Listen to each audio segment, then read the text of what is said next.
This is Opposite Attractions, Season 3, Episode 9. The Simple Things. The Challenge, a souvenir attraction.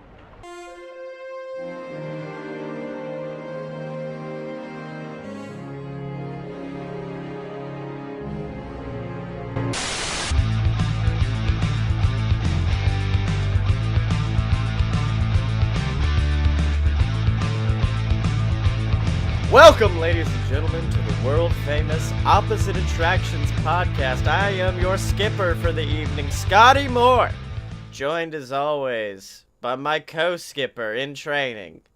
It's Mr. Jim Murphy. You know, today I did have something silly I wanted to do when you introduced me, and now I can't remember what that was. So, hello. It was just a long string of racial epithets, but I'm really happy you're not doing it.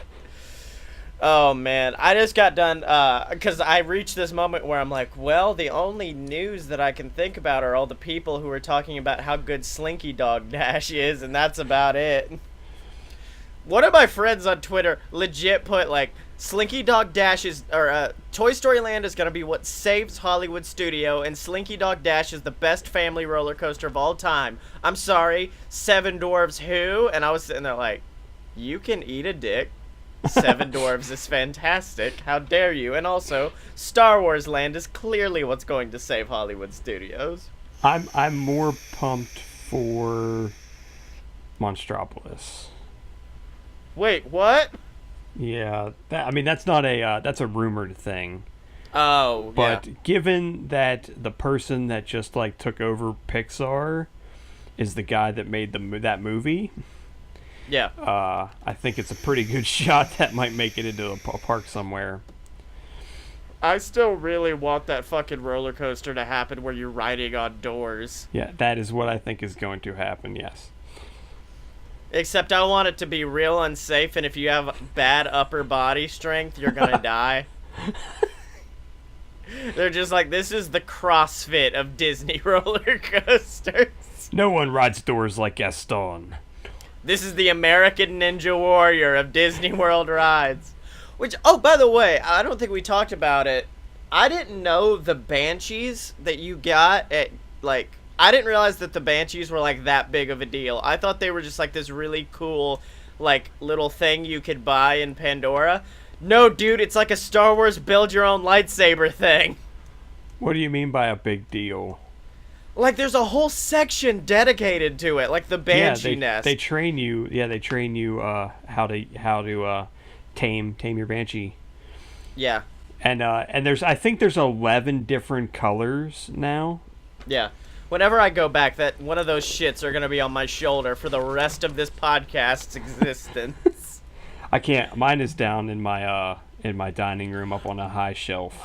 Oh, I thought you were about to say mine is down for the. I had to pull it into the Banshee workshop and have someone work on it for a few. Yeah, poor Blake had to be put down.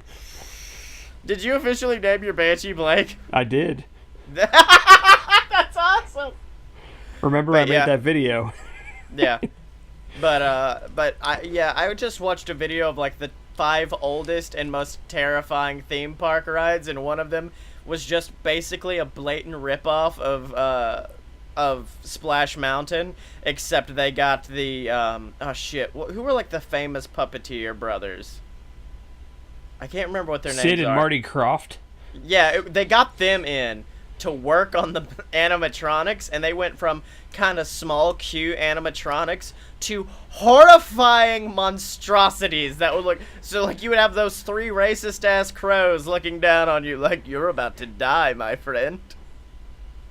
I want to do, like, not a whole episode, but, like, a whole intro dedicated to rip-off rides in other parks, because, like, 3 out of 5 of the rides on that list were all called the Haunted Mansion. Well, it is kind of a generic term, real when you think about it. Yeah, I actually just got that graphic novel the other day. What? Oh, the Haunted Mansion graphic novel. Yeah, I got the first volume of it. It was on a clearance because I can't afford it new because it's like $30. I still really want the Guillermo del Toro Haunted Mansion movie to come to light because that will get Pirates of the Caribbean-esque numbers, I think. Well, I actually think that now, like, because they're making a Jungle Cruise movie, I think that since Pirates did so well, that if they put the right people in it, I think it'll be fine. Never have I been more upset that I didn't go to Disney World that day than the day that I found out that Dwayne "The Rock" fucking Johnson was on the Jungle Cruise being the skipper. And I was like, please. And I needed him to end it with just like, all right, make sure you step off to your right. And if you smell what the skipper I do is know cooking. that Gary Sinise goes to Disney World all the time, and he loves Splash Mountain, like, a lot. Yeah. And one of my roommates worked there, and he said, like, he went in for his shift, and they're like, oh, yeah, he was just here, like, an hour ago. And he was like, what? Snooki was at the T-Rex Cafe once. That was my... I only had, like... Did you confuse her for Chomps? No, I've only had 3 famous, like, somewhat interactions at any of the parks. One, I think I've talked about on Fight Boys, and it was the day that Kevin Owens, right after he lost the Universal title, came into the arcade with his kid, and I helped him and his kid out, and I almost gave him a free PS4 off the back wall. Sorry. I apologize. I'm sorry for what Goldberg and Jericho have done to you. Here, take this. If you don't want it, see if Austin Creed wants it. That was one. One was when I believe both Property Brothers came into the arcade, and I was like, because I think there are like 3 types of families. There are History Network families. There are HGTV families, and there were Food Network families. I was a Food Network family, so I didn't give a shit. But my girlfriend came from an HGTV family, so later I was like, oh yeah, the Property Brothers were there. What? And you didn't do anything about it? And yeah, then I shit on the floor and told him to renovate it. Yeah, and then the last one was, of course, Snooki. And they were like, Snooki's here. Okay. Like, I wondered It's what that Snooki. smell was. Yeah, exactly. So, yeah, but yeah, if I was ever a big fan of Gary Sinise, I'm sure I would try to go into Disney and be like, let's do this. Well, he was kind of a film nerdy type guy, so he was like really kind of annoyed about it. Oh yeah. Did we ever talk about on the show, or was it on BS, when Joe Biden went to Epcot on the private fucking White House helicopter? I don't think so. I think it was BS because we really got into how badly that motherfucker wanted to ride Figment that day. And Barack's like, I have a very, very important meeting today, Joe. I'm going to be taking off Air Force 2, which is what I have to assume the helicopter is called. And I'm going to... Wait, where's the... Joe? And then he just gets back like a selfie of him in front of Spaceship Earth. Do you know it. They used to have a double-decker bus that went around Epcot. You used to be able to ride it, but then they just put characters on it. Yeah. That was one time when I saw characters without their heads on, was backstage with that bus, and that really scarred me. But apparently 2 kids wrecked that bus at a museum. Holy shit, Apparently it's worth like $500,000, and they like wrecked it because it's an old like real bus, and you could just take it out of park without putting keys in it. Yeah. So they put it into like neutral, and it drifted into a tree. Meanwhile, it didn't do a lot of damage. It just but it has like the Epcot stickers on the side and stuff. Yeah. Meanwhile, Joe Biden's sitting outside a test track like, I got the high score! Barry! He's on top of the ball looking for Mickey Mouse. Yeah, exactly. He's like, I saw that old commercial. I know he's up here. What the shit? Oh, Joe Biden's adventures in Epcot. Only the greatest. He's trying to help the Caballeros find Donald. That's what it is. He's got a margarita and one of those giant fuck-off sombreros on his head. Barry, I know you got that meeting with that Kim Jong dude, but come on. I'm about to go meet Baymax. Come on, Barry. Oh, man. I wanted to tell you my list of stuff I was going to do at Disney. Oh, yeah, man. Unfortunately, we just ended up talking about Joey B's adventures in Epcot for 10 minutes. He's looking for Walt's frozen head. I'm going to find it. It's a conspiracy. I'm telling you that right now. Barry, Barry, Barry, let it go. Let it go, man. And it's just him with like the giant Elsa in the background. Come on, brother. Did I ever tell you what I did to Anna when I met Anna? I'm sorry, what? When we went, like, the time we went to Epcot after that all opened, like, I always try to fuck with the characters, especially, like, if yeah, not all of them. Like, I didn't really fuck with Elsa, but when we got to Anna... You don't fuck with Elsa. We got over to Anna, and I'm looking, and she's wearing these boots that come up to, like, her mid-ankle, and they got, like, heels on them and stuff, and they're all embroidered. And I looked at my wife and I said, man, I'm really glad. I was going to wear those boots. I have those exact boots. Yeah. I was going to wear those. I was like, I'm so glad. That would have been really embarrassing. And Anna's like, you have these boots? And I said, yeah, exactly. I was like, I'm so glad I didn't wear them. And she's like, do they have an A on them like mine? And I'm like, no, mine have a J because my name starts with a J. Yeah. And she was just like hilariously laughing. And then she started to like pose and she like kicked her foot out. And I'm like, is that what we're doing? And I tried to do it next to her. And then she like switched feet and we kept switching back and forth. It was fun. Oh, yeah. My favorite photo I've ever gotten of me with a character, like I've had good experiences, like when I met Rapunzel with my rainbow hair. Rapunzel freaked the fuck out. She was like, "Oh my god!"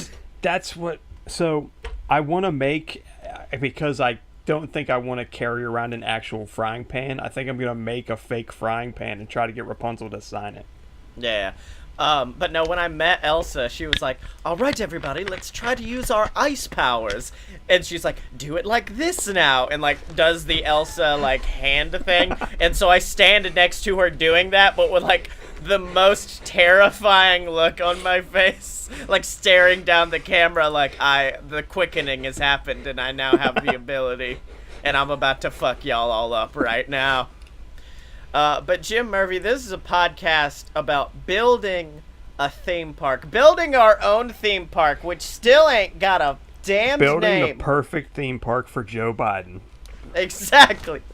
I came to the park. There's 2 different sections. It's good, Barry. Come on.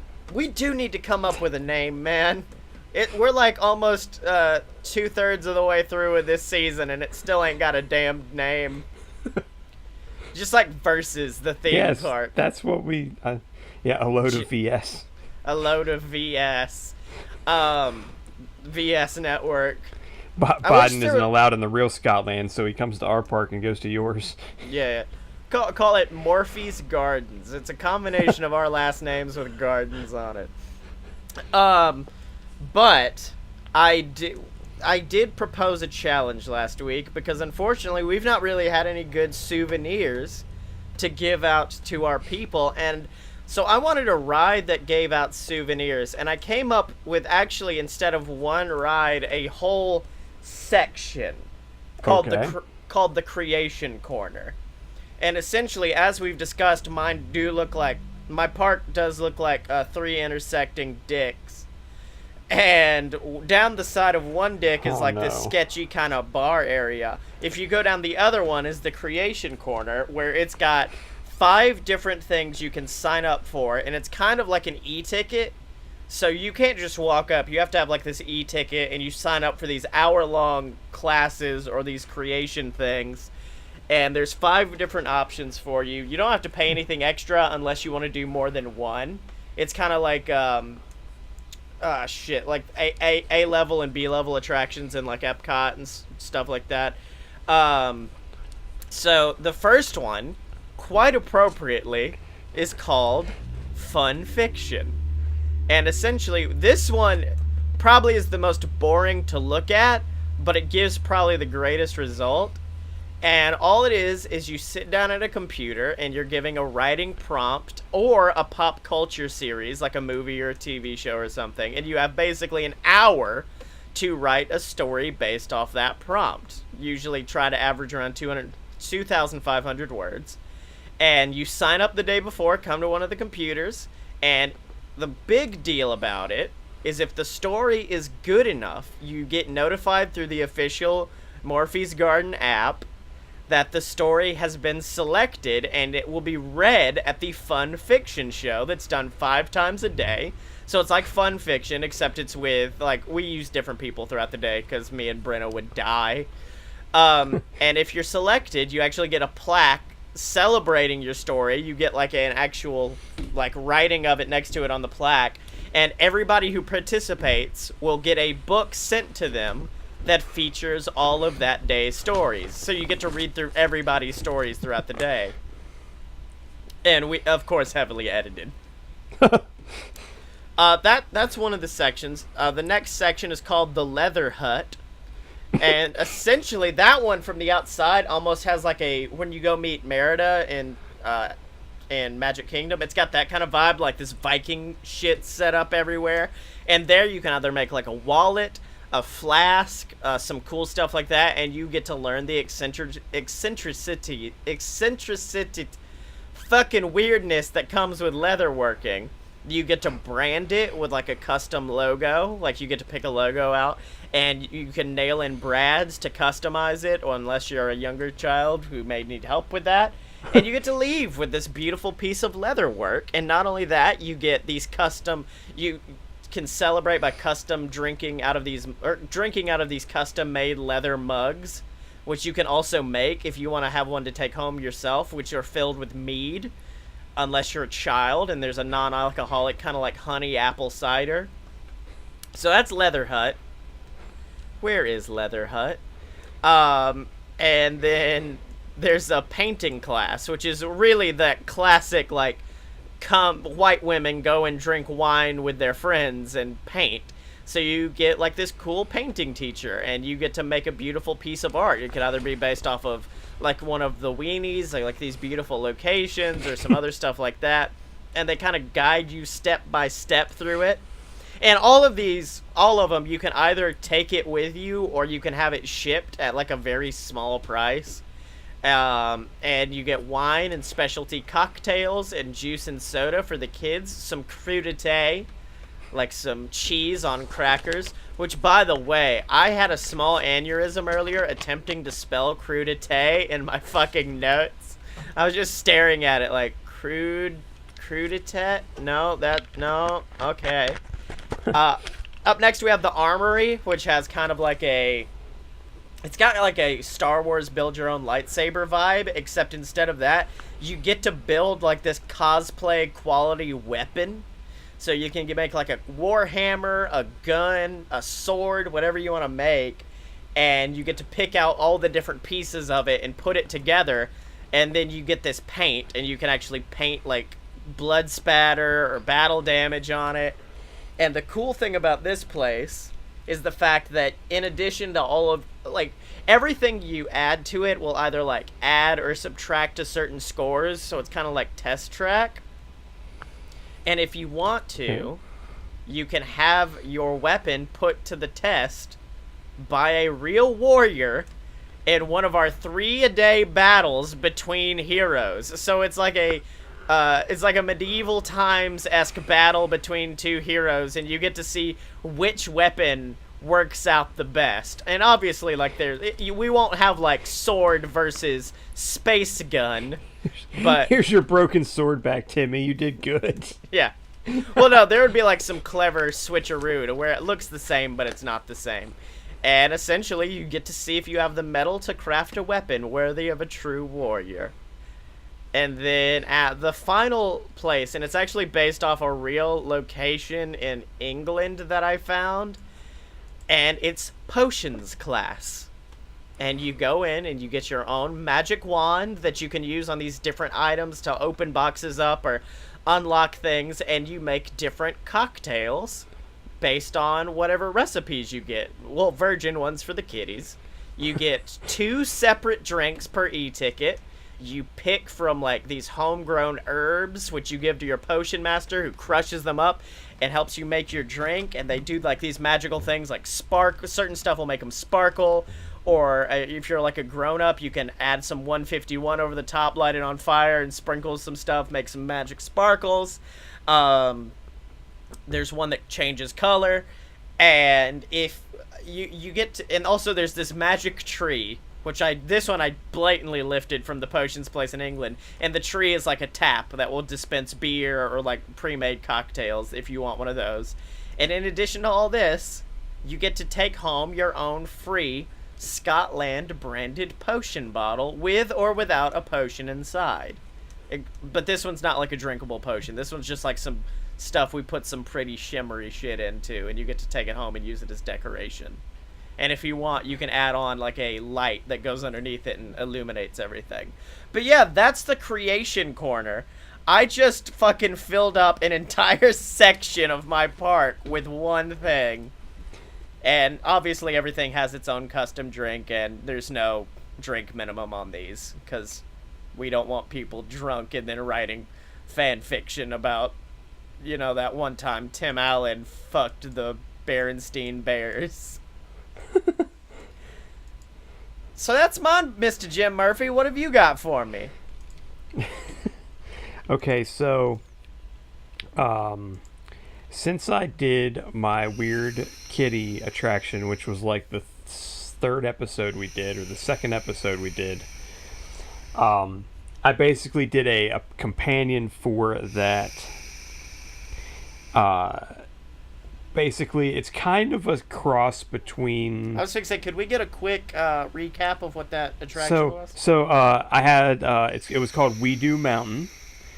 It was based on a fake cartoon that would be made. Yeah, I remember this one. So there's that. So it's basically, there's 4 sections inside. I don't know if it would be like part of that attraction. I mean, I guess it would be part of the building, but it would be like a separate piece. Like, I guess maybe you could put it at the exit of the ride.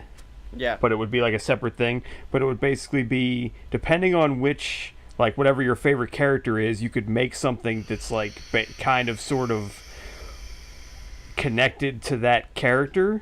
So if you like the cat was like a 2D drawing, so you could do like an art class, drawing class, like they used to do at Hollywood Studios. Or almost like what they used to have in Disney Springs, that drawing class they had there too. I don't know if I ever saw that, but I'm sure it's the same thing. Not Disney Springs, Disney Quest. They had like it was the same. Yeah, that was the exact kind of Yeah, it was. I thought it would either be like a class where you went into like a room, and there was like 50 people with you, or maybe it would be like a one-on-one, like a computer type thing where you could like sit down at a table and it would like show you kind of what to draw, and you could kind of make your decisions on what it's telling you to draw. Yeah. And so you end up just with like a little drawing of like a little cartoon character when you're done. Sue Moose was a CGI character, so I was thinking you could do something kind of like the Make a Figment that's at the ImageWorks. Okay. So you could make a character on there, and then like maybe it could tie to like an app on your phone or to a website where you could like do stuff with it after you made it. Or if you wanted to, and you may already be using this for one of your other things, and in Pandora they do have the thing where you basically make your own custom action figure of your own avatar. So you could do something like that maybe. I am not doing that. That's a good idea. I'll go over the other 2 things, but that's a good. I like that. It is a bit shitty though, because in one you get a nice drawing of a 2D character, and then in the other one you get this dope ass action figure. I was trying to think of things that like wouldn't be like where it's like, hey, you have to pay all this extra money to get something. I mean, I have that kind of built in a little bit, but I didn't want it to be something where it's like, tickets are $250, Jim. So I mean, do whatever you want. The third character was the dog. He was a bad, poorly done stop motion. So for that one, I thought that they would basically have like a little area where you basically make your own puppet. Okay. Like a cheaply done puppet. Okay. And it could be like, oh, I want to add this kind of fur to it or whatever, and they would have ways to make it so it wasn't like you have to sit there and sew. or you tell them what they want, what you want, and they make it for you. It could be like that too if that's. Yeah. There's a place like that in New York, except it's with Muppets. I want a Muppet so bad. I want a Muppet hitchhiking ghost. Like, do not believe how bad I want to make that. Is my boy still here? Yes, he is. He's behind me. I didn't get one from there, but my dad, in fact, for Christmas, because he remembered from 6 months ago when I really wanted a puppet, he bought me one for Christmas, and I was very confused about it. But now he just hangs out with me now. And finally... hold on, by the way, he's here for the rest of the show. I hope you're... Well, I can't see you, so I don't see shit. It's okay, Jim. Don't worry about it, buddy. So the last character was basically a guy in a bad sports mascot suit. Yeah. So for that one, I thought that you could make like a mask sort of a situation. Like you start with like a flat sort of like generic mask, and then you add stuff to it to make it whatever like character you want, and then maybe they could have add-ons of like, oh, I have fuzzy gloves, or stuff like that. Oh, are you okay over there? I'm vaping. Actually, I'm not vaping. The puppet is vaping. That's what you tell your therapist. Yes. No, right. it's the puppet that has the addiction. It's the puppet. It's not me. He wants all the Smirnoff. Yes. Yeah, man, I got strawberry Smirnoff. Fuck yeah, buddy.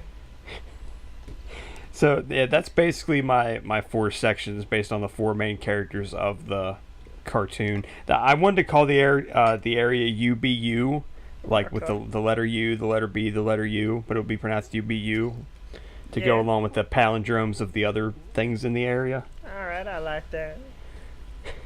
That's a good ride, Jim. It's not a ride. I'm sorry. Man, fuck you. Hey, you calm puppet. down. You calm down, Smurgle.